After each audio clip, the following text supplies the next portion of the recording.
Hello everyone, welcome to my channel. आज हम लोग तीसरा लेक्चर करेंगे परम्यूटेशन एंड कॉम्बिनेशंस का। पहले दो लेक्चर्स में हम लोग परम्यूटेशन जाने हैं, कॉम्बिनेशन क्या है, और फिर परम्यूटेशन को डील करते हुए हम लोग n फैक्टोरियल डिराइव किए थे, n थिंग्स के अरेंजमेंट को, और फिर उसके बाद हम लोग n में से r को अरेंज करने का तरीका npr किया था, राइट। इससे आगे चलते हैं। तो हम लोग का नेक्स्ट हेडिंग है permutation of distinct and identical objects, ठीक है। तो इसमें क्या होगा, कुछ डिस्टिंक्ट रहेगा और कुछ आइडेंटिकल, मतलब कुछ डिफरेंट रहेगा और कुछ आइडेंटिकल। जैसे अभी तक था हम लोग लिए थे ए बी सी, तो इसको अरेंज कर पाएंगे 3 फैक्टोरियल बेस में, राइट। अगर 5 होगा तो 5 फैक्टोरियल बेस में। लेकिन मान लो अगर कुछ ऐसा रहा ए और बी, तब कैसे अरेंज करेंगे, यही हमें जानना है। क्या ये एग्जैक्टली एबीसी जैसा काम करेगा या फिर कुछ डिफरेंट आएगा। यही है permutation of distinct and identical objects together, दोनों साथ साथ रहेगा, ठीक है। तो इसमें अगर हम बनाते हैं तो चलो क्या बनेगा, ए बी ए और बी ए और कोई पॉसिबल नहीं। तो यहाँ पे कितना था, 3 फैक्टोरियल मतलब 6 है ना, और यहाँ तो सिर्फ 3 हो रहा है, कुछ तो गड़बड़ हो गया है ना। तो कैसे एक्चुअली जो नॉर्मल केसेस में कैसे काउंट करेंगे, यहाँ तो 3 लिख दिए, ज़्यादा होगा तो क्या करेंगे, तो हमको उसी के हमें वही डिराइव करना, राइट। तो फिर हम मान के चलते हैं कुछ देर के लिए कि ये ए और ए जो दोनों है अलग अलग है, एक है ए स्टार और एक है ए, ठीक है। तो फिर इसमें कैसे अरेंजमेंट कर पाएंगे, ए स्टार ए बी और फिर ए स्टार बी अगर अलग अलग है, फिर ए बी ए स्टार, फिर ए स्टार बी ए, और फिर बी ए स्टार और बी ए स्टार ए। लेकिन हम जानते हैं कि दोनों सेम था, तो दोनों स्टार हटा दोगे तो क्या बन जाएगा, ए बी। मतलब अगर सेम होता है तो ये आधा हो गया, ये भी ए बी ए बन गया, ये भी हाफ हो गया पहले से, और बी ए बन गया, ये है ना। इसका मतलब 2 आइडेंटिकल है तो क्या हो रहा है, 2 का 1 बन जा रहा है। क्लियर। तो ऐसा लग रहा है कि 3 फैक्टोरियल बाई 2 कुछ आंसर हो जाना चाहिए, क्योंकि हर बार 2 मिलके 1 दे रहा है, 2 बार मिलके 1 दे रहा है, मतलब each time it is giving half. तो 3 फैक्टोरियल पहले था, अब यहाँ पे हो गया 3 फैक्टोरियल बाई 2। देखते हैं जब 3 नहीं 4 होता है, मान लो ए और बी है, राइट। तो इस केस में कितना होगा, अगर यहां पे लिखेंगे और तीनों ए को अलग अलग करते हैं, यहां पे स्टार और यहां पे डबल स्टार कर देते हैं, तो क्या होगा देखना, A star A double star B, ठीक है। चलो देखते हैं बी को ही फिक्स करने पर कितना तरीके से हम लिख पाते हैं। तो टोटल कितना हो जाएगा, 6 तरीके से बिना लिखे हम समझ सकते हैं। क्यों, क्योंकि तीनों डिस्टिंक्ट है। तो टोटल कितने तरीके से, 6। क्यों, क्योंकि 3 बी को तो सेम ही रख रहे हैं, इसको अरेंज करेंगे 6, तो टोटल 6 वेज में अगर बी को फिक्स रखते हैं तो हम इन तीनों को अरेंज कर सकते हैं। और ये 6 का 6 एक्चुअली हमें क्या देगा, ए बी। इसका मतलब हर 6 का ग्रुप यहां पे हमें 1 देगा, तो इसका मतलब क्या दे रहा है, 1/6 दे रहा है। तो यहां का टोटल n होगा तो यहां पे n/6 बनेगा, राइट। तो टोटल अगर डिस्टिंक्ट होता है तो कितना फैक्टोरियल होता है, n फैक्टोरियल, राइट। तो यहां पे कितना हो जाएगा, यहां पे हो जाएगा 4 फैक्टोरियल। लेकिन यहां पे क्या है, 6 मिलके 1 दे रहा, तो हर 6 1/6, तो 4 फैक्टोरियल का 1/6 आंसर होगा 6, which is nothing but 4 factorial by 3 factorial. तो अब लगता है कि सब फैक्टोरियल कहानी, ये 2 सही नहीं था, इट शुड बी 2 फैक्टोरियल। तो क्या है, अगर हम इसको थोड़ा जनरलाइज करना चाहें, इससे आगे नहीं जाएंगे, थोड़ा हमें एनालॉजी क्रिएट करना था, बाकी फिर हम लोग फॉर्मूला पे रिलाई करेंगे। तो इसमें क्या था, 3 था तो 3 फैक्टोरियल, और 2 सेम था तो 2 फैक्टोरियल से डिवाइड। यहाँ 4 था तो 4 फैक्टोरियल, और फिर 3 सेम था तो 3 फैक्टोरियल से डिवाइड। यहाँ 6 फैक्टोरियल नहीं, गलती से 6 होना चाहिए, गलती से 6 फैक्टोरियल आ गया, ठीक है। तो 4 फैक्टोरियल बाई 3 फैक्टोरियल, क्यों, टोटल 4, तो 4 फैक्टोरियल, जितना रिपीटिंग उतना नीचे डिवाइड। इसका मतलब क्या है कि जितना आइडेंटिकल होगा उतने से डिवाइड करना पड़ेगा। तो अगर इन जनरल लिख देते हैं permutation of n things, permutation of n things जिसमें r आइडेंटिकल है। क्या कितना होगा? n factorial. अगर सब अलग अलग होता लेकिन r आइडेंटिकल है तो divide by r factorial. So this is formula when we have some distinct object and some identical. Actually इसको एक्सटेंड कर सकते हैं। अगर कुछ ऐसा रहा कि ये r एक ही आइडेंटिकल नहीं है, दो आइडेंटिकल है, जैसे a b b b और c c d, ऐसा, ठीक है। इसमें क्या है? दो ग्रुप आइडेंटिकल का, एक 3 वाला ग्रुप है और एक 2 वाला, राइट। तो पहले क्या करेंगे? 1 2 3 4 5 6 7 7, तो टोटल 7 फैक्टोरियल। क्यों? डिस्टिंक्ट के लिए। लेकिन ये 3 सेम है तो 3 फैक्टोरियल, और ये 2 सेम है तो 2 फैक्टोरियल। इस तरह से हम लोग यूज करेंगे permutation of n things when are identical, ठीक है। इस पे 2-3 एग्जांपल्स लेते हैं। तो ये है 2 क्वेश्चन हमारे पास। पहला वाला स्ट्रेट फॉरवर्ड है। How many words can be formed using letters of the word Anand, ठीक है, ANAND, है ना। तो इसमें अगर हमें अरेंज करना हो तो I have how many, 1 2 3 4 5 letters हैं, 5। अगर डिस्टिंक्ट होता तो 5 factorial answer, but I see there 2 groups, AA और NN। क्या है? AA का एक ग्रुप है और NN का एक ग्रुप है, राइट, और एक D है। तो टोटल अगर डिस्टिंक्ट होता तो 5 फैक्टोरियल, लेकिन सेम है तो A 2 बार है 2 फैक्टोरियल, N 2 बार है 2 factorial. This is the answer. दूसरा वाला देखते हैं। इसमें क्या है? How many words can be form with letters of the word banana if it starts with B. तो इसका मतलब है ना, सिर्फ फॉर्मूला याद रखने से काम नहीं चलेगा, समझना पड़ेगा। स्टार्ट्स विद बी तो अब सिचुएशन संभालना पड़ेगा। 1 2 3 4 5 6, कितना 6 है ना, 2 2 6।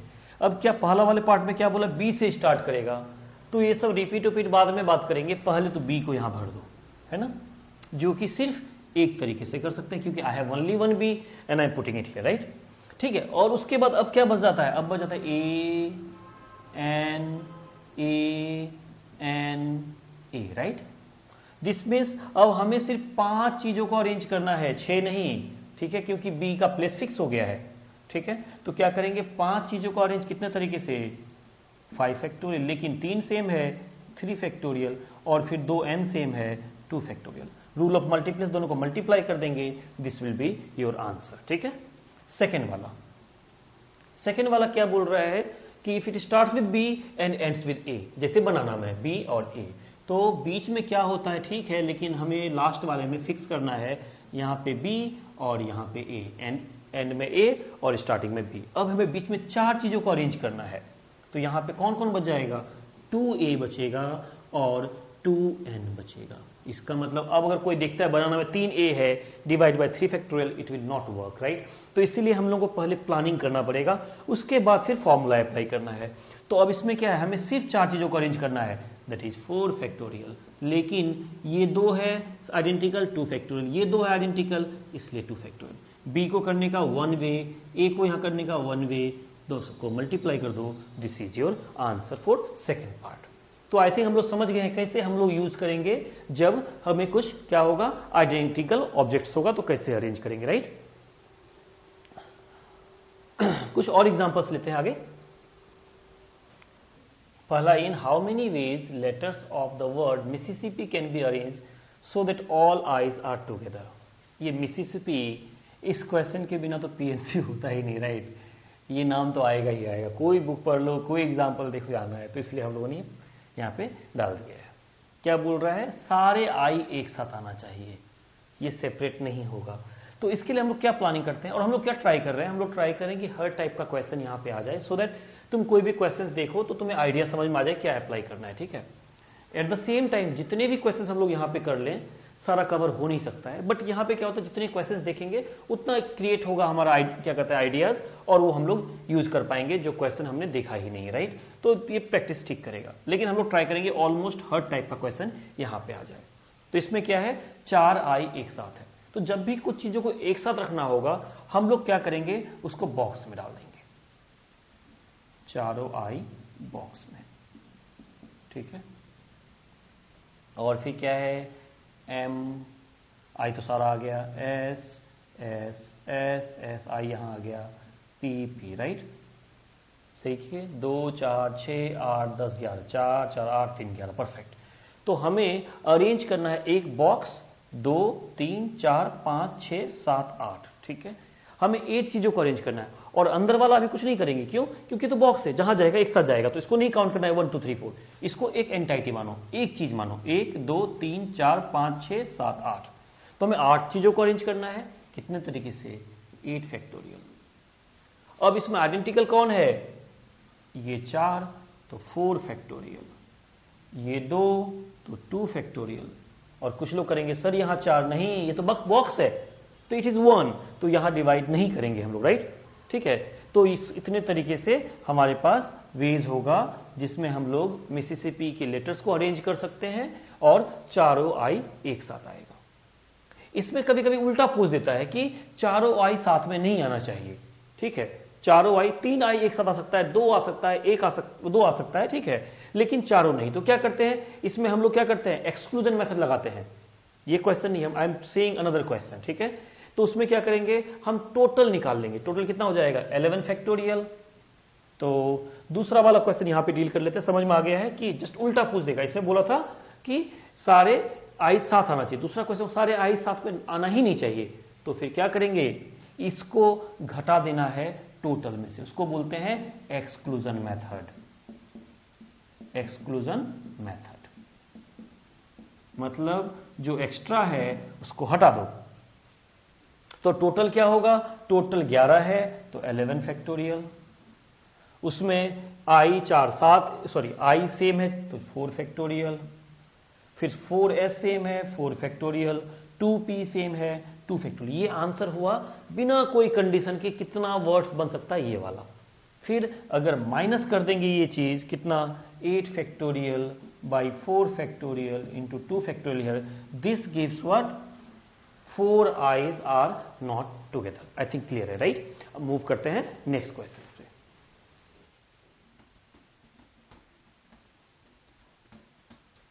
नेक्स्ट क्वेश्चन पे क्या बोल रहा है, how many words can be formed using the letters of the word mathematics so that all vowels come together.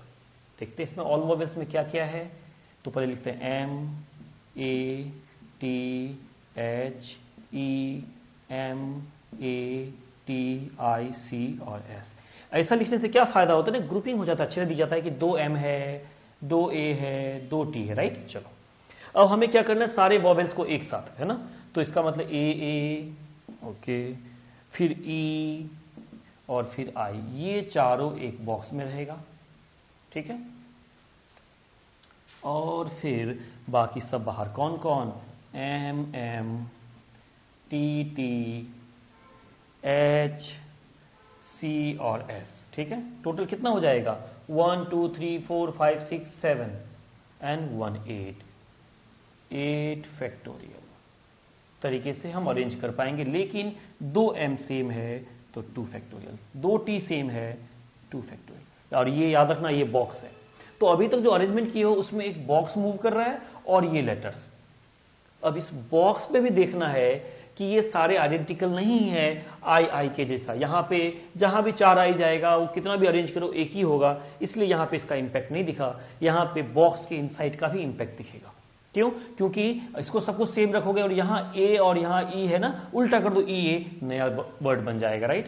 तो हमको क्या करना पड़ेगा, इसको भी अरेंज कर, मतलब बॉक्स के इनसाइड अरेंज करना है। अरेंज करो लेकिन साथ साथ एक साथ रहना चाहिए, मतलब ऐसा चलेगा ए ई आई ए, ये भी चलेगा, लेकिन बाकी सब जैसे है वैसे ये अपने इनसाइड। तो इसको कितने तरीके से अरेंज कर सकते हैं, अब ये 4 चीजों को अरेंज करना है, राइट, इनसाइड द बॉक्स। तो वो हो जाएगा 4 फैक्टोरियल। लेकिन 2a सेम है तो डिवाइड बाई 2 फैक्टोरियल। तो ये वाला पार्ट क्या है, बॉक्स प्लस दिस लेटर्स को अरेंज करने का तरीका। फिर काम कंप्लीट नहीं हुआ है, क्योंकि इनसाइड द बॉक्स जब लेटर अरेंज करेंगे तो भी नया नया वर्ड्स बनेगा। तो फिर उसको हम अरेंज कर, सॉरी उसको हम यहां पे निकाल के मल्टीप्लाई कर देते हैं। सो this is answer for this question. I think ये क्लियर है। कुछ डाउट तो प्लीज डाउट सेक्शन में पूछना, अगर कुछ डाउट हो तो कमेंट सेक्शन में पूछना, ठीक है। हम लोग आगे चलते हैं। तो हम लोगों ने परम्यूटेशंस ठीक ठाक डील कर लिया, राइट। अब दो टाइप का क्वेश्चन बचता है, एक है जिसमें कि हम लोग रैंक निकालते हैं किसी वर्ड का, और दूसरा है कि अगर नंबर्स बनाते हो तो सबको जोड़ के कितना वैल्यू आएगा, राइट। तो हम लोग दोनों को एक के बाद एक डील करेंगे। द फर्स्ट है ranking of the word, ranking of word, ठीक है। हम इजीएस्ट एग्जांपल लेंगे, हमारे पास CAT, ठीक है, और बोलेगा कि इससे जितना वर्ड बना सकते हो बनाओ, and then let me know कि अगर सबको हम अरेंज करते हैं डिक्शनरी ऑर्डर में, ठीक है, तो फिर कैट का रैंकिंग क्या होगा। तो क्या क्या होगा, पहले तो ए से बनेगा ACT, फिर बनेगा ATC, राइट, पहले ए का बन जाएगा ना, ठीक है, ए का ही दोनों बनेगा, फिर सी का बनेगा CAT, CTA, और फिर टी वाला बनेगा TAC और TCA, राइट। और हमको पूछ रहा है कैट का रैंकिंग क्या है, तो ऑब्वियसली ये दिख रहा है तीसरा वाला। ये तो इजी एग्जांपल था, 3 लेटर्स था, हमने लिख के बता दिया, थर्ड पे आ जाएगा कैट का रैंकिंग। अच्छा, तो जो हमने क्या डिक्शनरी ऑर्डर में, तो डिक्शनरी ऑर्डर के लिए एक वर्ड और भी तो कहीं डिक्शनरी ऑर्डर लिखा होगा जिसमें अरेंज करना है, डिक्शनरी ऑर्डर में अरेंज करना है, ठीक है। कभी कभी लिखा होगा lexicographic, lexicographic order, it's same thing, that is dictionary order. तो डिक्शनरी ऑर्डर बोले या लेक्सिकोग्राफिक ऑर्डर बोले, इट इज सेम थिंग। तो इसमें क्या आइडिया होता है, पहले जो लेटर आता है उसके वर्ड्स, फिर बाद वाले लेटर्स जो आते हैं A to Z में उसके वर्ड्स, और यही पैटर्न चलता रहता है, राइट। तो हम लोग क्या करते हैं, अगर सी वाला चाहिए तो सी से पहले जितने भी लेटर के वर्ड बन सकते हैं इन तीनों में से पहले उसको लिखते हैं, दैट्स द आइडिया, ठीक है। अच्छा, फिर क्या देखते हैं, CA से पहले वाला जो होगा, ठीक है, आई थिंक दूसरा एग्जाम्पल लेना पड़ेगा तब क्लियर होगा। तो एक और एग्जाम्पल ले लेते हैं, READ, ठीक है। हमें रीड के लेटर से वर्ड बनाना है और हमें पता करना है कि इसका रैंकिंग क्या है, क्लियर। तो पहले क्या करेंगे, रीड जो वर्ड होगा उससे पहले ए का सारा वर्ड लिखना पड़ेगा डिक्शनरी में, है ना, क्योंकि ए आर से पहले आता है। फिर डी का सारा लिखना पड़ेगा, फिर ई का सारा, देन आर का कहानी स्टार्ट होगा, राइट। तो ए से स्टार्ट होने वाला कितना वर्ड होगा, ये तो यहां आ गया, 3 बचेगा R, E और D, तो ये 3 फैक्टोरियल में अरेंज हो पाएगा। तो ए से बनने वाला टोटल इतना वर्ड बनेगा, और ये सब आएगा किससे पहले, रीड से पहले। ऐसे ही डी के लिए भी सेम स्टोरी होगा कि डी का सारा वर्ड बनेगा जो कि आर से पहले आएगा, ठीक है। तो रीड आने से पहले इतना लेटर्स उसमें लिखा होगा, तो रीड इसके बाद आने वाला है, ठीक है। सेम स्टोरी गोज विद ई, ठीक है, 3 फैक्टोरियल। अब स्टोरी स्टार्ट होगा आर का, लेकिन आर के सारे वर्ड्स लिख दोगे तो बीच में कहीं रीड होगा, तो हम यहां पे 3 फैक्टोरियल नहीं करेंगे, यहां पे स्लो चलेंगे। तो आर ई से पहले वाले जितने लेटर्स होंगे सब बनेंगे। तो पहले आर ए वाला बनेगा सारा, फिर आर